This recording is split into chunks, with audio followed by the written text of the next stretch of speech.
इस सत्र में स्वागत है। आज हम एक बहुत ही संक्षिप्त लेकिन कह सकते हैं कि बेहद गहरे ग्रंथ को समझने की कोशिश करेंगे। ये यजुर्वेद से जुड़ा है, वेदसार उपनिषद। हाँ। तो हमारे पास स्रोत के तौर पर वेदसार उपनिषद, आत्मज्ञान और मोक्ष लेख के कुछ खास अंश हैं। और आज हमारी कोशिश क्या है? कोशिश ये रहेगी कि इन अंशों के जरिए ना इस उपनिषद के उस मूल विचार को पकड़ें। वो विचार जो कहता है कि परम सत्य और सारे ज्ञान का निचोड़ वो कहीं बाहर नहीं है, वो हमारे अपने ही भीतर है। बिल्कुल।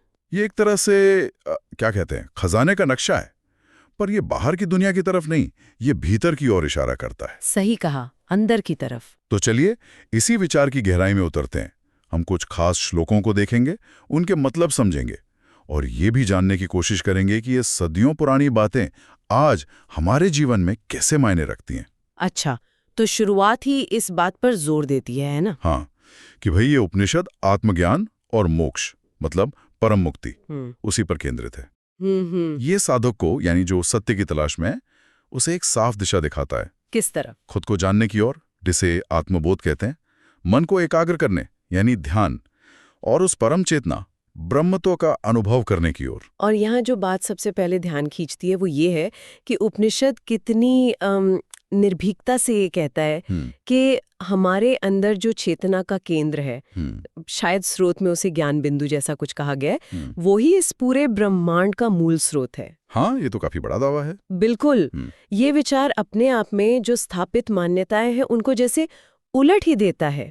और इसे समझना इतना जरूरी क्यों बताया गया है?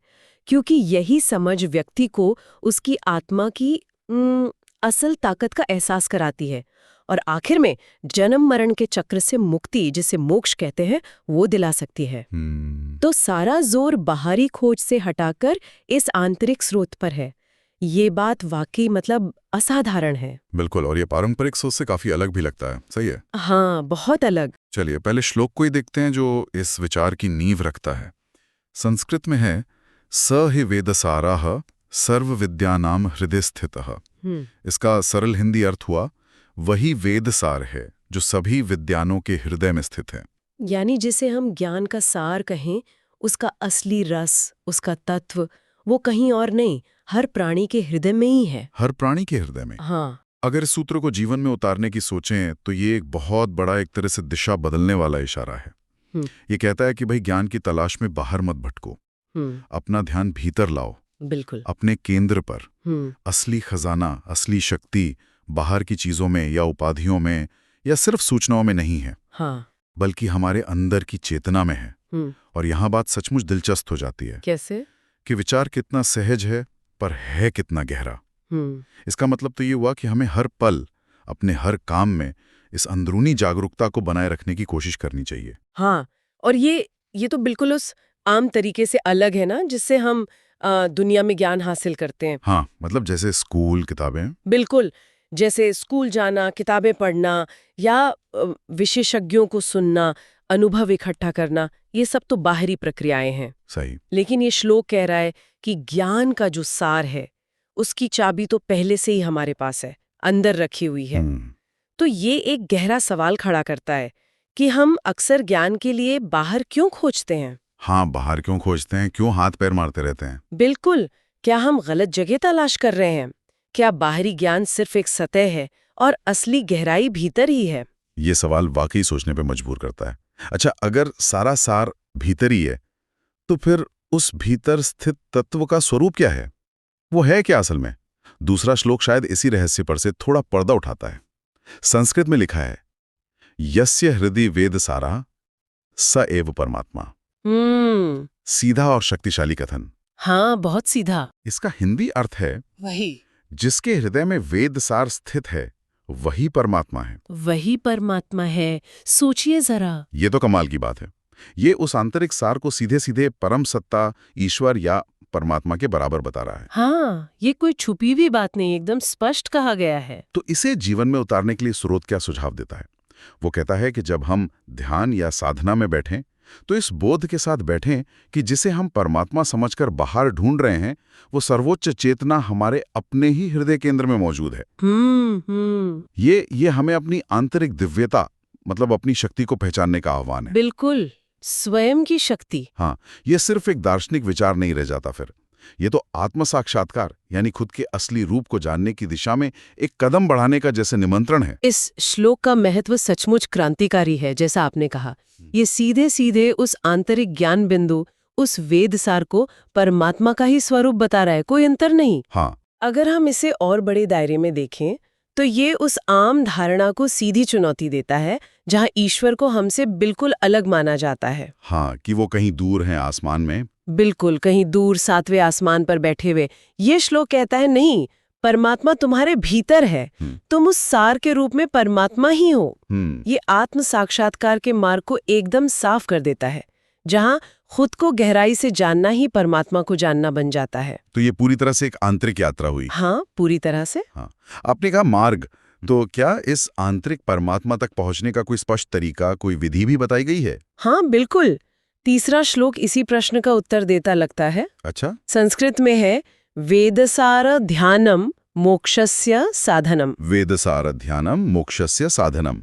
इसका हिंदी अर्थ क्या हुआ? वेद सार का ध्यान करके मोक्ष प्राप्त किया जा सकता है। अच्छा, कितना सीधा और व्यवहारिक सूत्र है ये तो। हाँ, ये कहता है कि उस आंतरिक सार, उस वेद सार पर ध्यान लगाना, वही मुक्ति का यानी मोक्ष का सीधा साधन है। साधनम यानी रास्ता है, उपकरण है। हाँ, रास्ता, उपकरण। और कमाल की बात यह है कि स्रोत इसके लिए कोई बहुत जटिल कर्मकांड नहीं बता रहा। नहीं, बिल्कुल नहीं। बल्कि एक बहुत ही आसान सा अभ्यास सुझाता है। रोजाना सिर्फ 10 से 15 मिनट निकालकर अपने भीतर उस वेद सार पर ध्यान लगाओ। बस इतना। हाँ, और कहा गया है कि इस सरल से अभ्यास से ही मन की जो उथल-पुथल है, अशांति है, वो कम होती है और आत्मबोध मतलब अपने असली स्वरूप की समझ वो गहरी होती जाती है। ये कुछ ऐसा है जैसे मान लीजिए कोई आईना है जिस पर धूल जम गई है। हाँ, और हम रोज उसे कपड़े से थोड़ा थोड़ा पोंछते रहें तो धीरे धीरे क्या होगा? साफ होता जाएगा, अक्स दिखने लगेगा। बिल्कुल, उसमें अपना अक्स बिल्कुल साफ दिखने लगता है। ये ध्यान भी वैसे ही हमारे मन के मैल को हटाकर अंदर की स्पष्टता लाता है। बिल्कुल सही उपमा दी आपने। और यहाँ इस साधनम शब्द पर ध्यान देना जरूरी है। हाँ।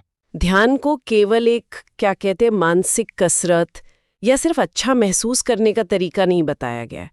इसे मोक्ष जैसे परम लक्ष्य को पाने का एक ठोस उपकरण या माध्यम कहा गया है। ये बहुत महत्वपूर्ण बात है। हाँ, ये बात तो है। और जो लाभ बताए गए हैं वो भी काल्पनिक नहीं, बड़े व्यवहारिक हैं। मन शांत होगा, खुद की गहरी समझ बढ़ेगी। ये दिखाता है कि आध्यात्मिक उन्नति सिर्फ सोचने या इच्छा करने से नहीं होती, बल्कि नियमित और अनुशासित अभ्यास से संभव होती है।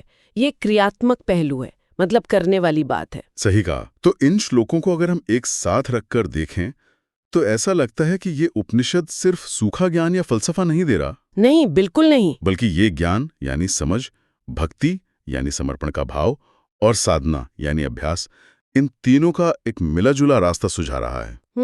एक संगम जैसा। हाँ, एक संगम।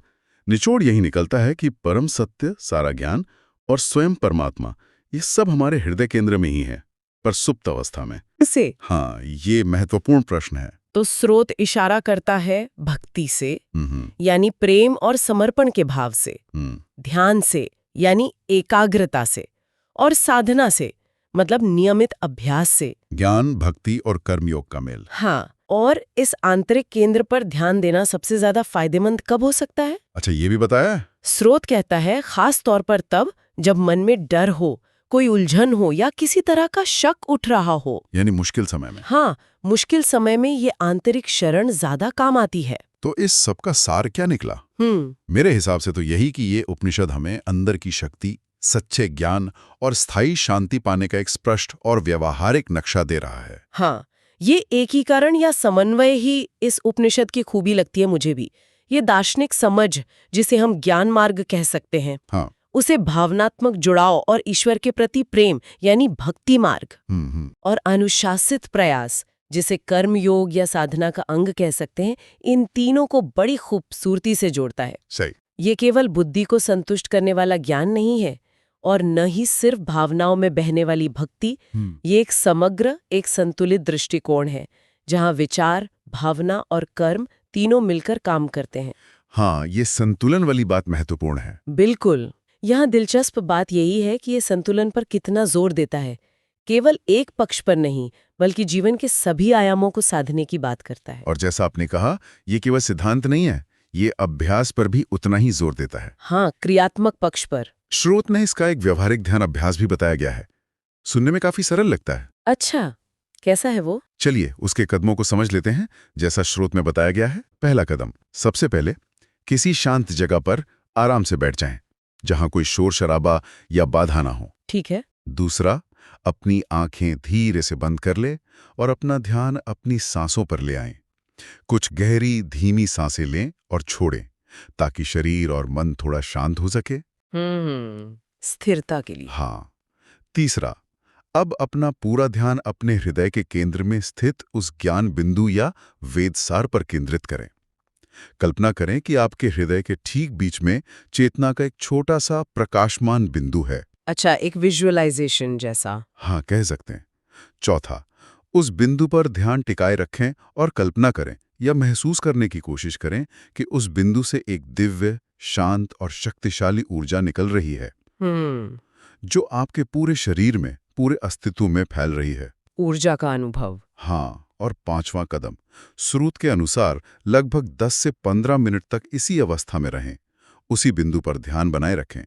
इस दौरान अगर विचार आते हैं तो आने जाने दें, उनसे उलझना नहीं है। बस अपना ध्यान वापस उस अंदरूनी बिंदु पर ले आना है और अपने मन और आत्मा में जो शांति गहरा रही है उसे महसूस करना है। इस अभ्यास की सरलता और सुलभता पर गौर करना चाहिए। हाँ, बहुत सरल है। इसके लिए किसी विशेष योग्यता या सामान की जरूरत नहीं है। कोई भी कहीं भी इसे कर सकता है ना? बिल्कुल। और ये सीधे तौर पर तीसरे श्लोक से जुड़ता है, जहां ध्यान को मोक्ष का साधनम, एक व्यवहारिक उपकरण बताया गया था। हाँ, ये वही साधन है। ये अभ्यास ही वो उपकरण है।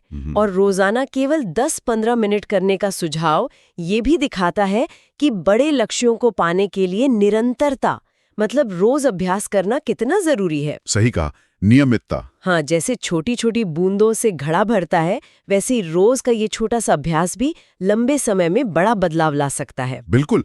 तो आज हमने वेदसार उपनिषद के इन अंशों के माध्यम से जो समझा, उसका सार क्या है? संक्षेप में बताएं। सार यही है कि हमारे हृदय के भीतर स्थित वो सूक्ष्म, वो चैतन्य ज्ञान बिंदु, वही परमात्मा है। वही परम सत्य यानी ब्रह्म का वास्तविक सार है। सब कुछ का स्रोत। हाँ, वही सब कुछ का स्रोत है। उसे पहचानना और उस पर ध्यान करना, यही हमें अपनी अंदर की शक्ति से जोड़ता है, जीवन में सच्ची शांति लाता है और आखिर में परम मुक्ति यानी मोक्ष की ओर ले जाता है। बिल्कुल। और इस लक्ष्य तक पहुंचने का जो रास्ता सुझाया गया है वो भी स्पष्ट है।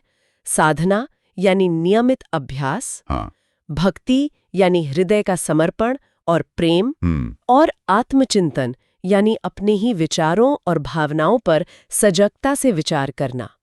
ये वो तरीके हैं जिनसे हम अपने भीतर उस ज्ञान बिंदु में छिपे परमात्मा के प्रकाश का, ब्रह्म की अनुभूति का अनुभव कर सकते हैं। सही। ये केवल बौद्धिक रूप से जानने की बात नहीं है, बल्कि उसे अपने जीवन में अनुभव करने की, जीने की बात है। बहुत खूब। और जाते जाते हम श्रोताओं के लिए एक विचार छोड़ जाते हैं। ये इन स्रोतों पर ही आधारित है, लेकिन शायद आगे की खोज के लिए प्रेरित करे। जरूर। सवाल ये है कि अगर परम ज्ञान, दिव्यता और शांति का असली स्रोत हमारे भीतर ही मौजूद है, सुख दुख का कारण मान लेते हैं, उसकी वास्तविक प्रकृति क्या है और उस बाहरी दुनिया के साथ हमारा सही रिश्ता कैसा होना चाहिए? गहरा सवाल है। हाँ, इस पर विचार कीजिएगा।